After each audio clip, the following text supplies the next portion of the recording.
The Lamborghini Gallardo Superleggera. Allow me to translate. The Lamborghini Gallardo Superlight. This latest Gallardo is a result of my two favourite modifications.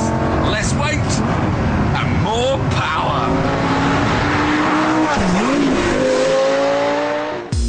There are carbon fibre trinkets dotted around, from the wing mirrors to the diffusers. Even the door panels are carbon, with handles swapped for straps.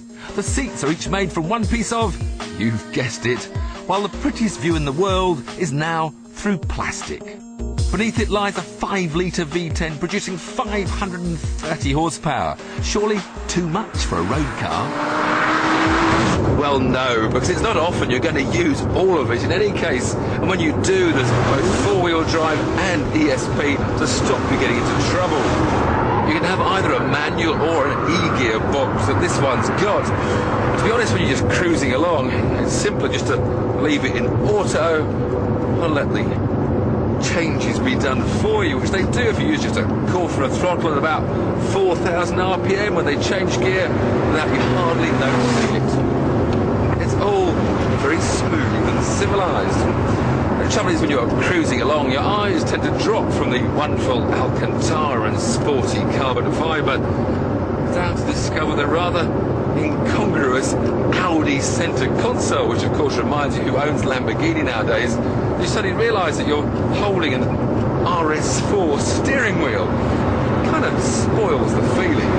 So to get rid of the distractions, there's only one course: more revs, which can be achieved with the press of the sport button, which now does sporty automatic changes.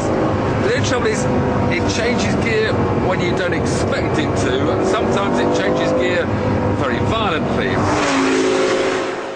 Not what you really want to hear when you're spending £151,000, which means this car costs 26 grand more than the standard Gallardo. And don't think there's a huge performance gain either. It's just 100 kilograms lighter, and the power increase is only 10 horsepower. So top speed remains at 196 miles an hour, and the 0 to 60 time improves by just 0.2 to 3.8 seconds. So, unless you're buying a Superleggera for bragging rights down the pub, we perhaps need to find a different arena for this car to really show its improvements. When we put the standard Gallardo up against a Ducati 999, it was one of our most exciting challenges ever, with the bike just coming out on top. Now it's time for a rematch between the new improved Lambo and an all-new Ducati.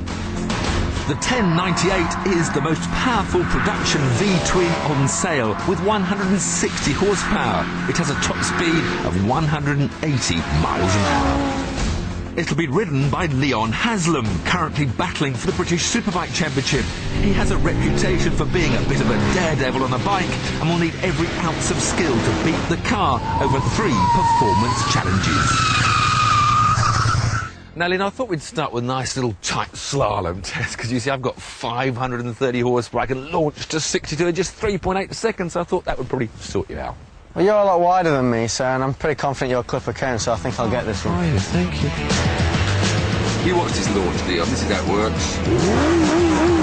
Sport, ESP, gear, foot off brake, wait for the flag to drop, and launch. Well, it took off all right. Watch those cones. Yeah, they're all right. 5 seconds penalty.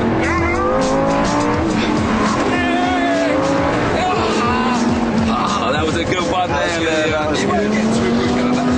So, a blistering 14.01 seconds for me. Can the bike beat it?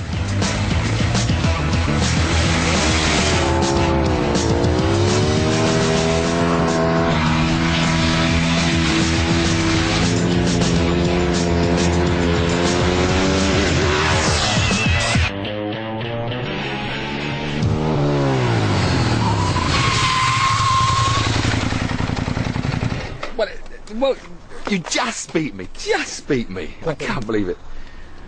By nearly 3 seconds. But Come on. I told you. How about stopping? Now, you can't stop very well. Only 2 wheels.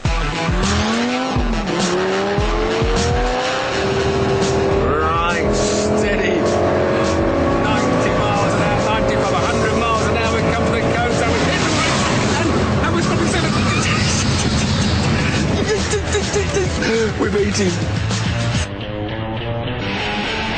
1, 2, 3, 4, 5, 6 yards or so, and you've just gone into the back of the bus, and I've stopped right away, right back there, look. Well, so you got to win something today. That's one each. On then to the final test, a head-to-head race over 2 laps with a rolling start.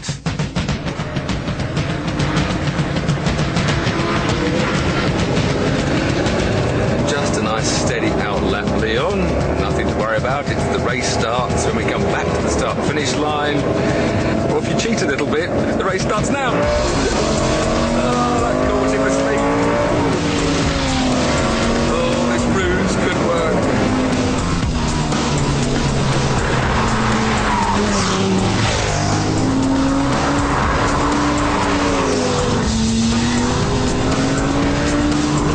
I'm doing 150 miles an hour. But he's closing.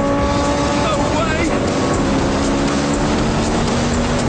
On the entry to the corner, the car's superior braking kept me in front. But on the long straights, it was another story. I'm doing 100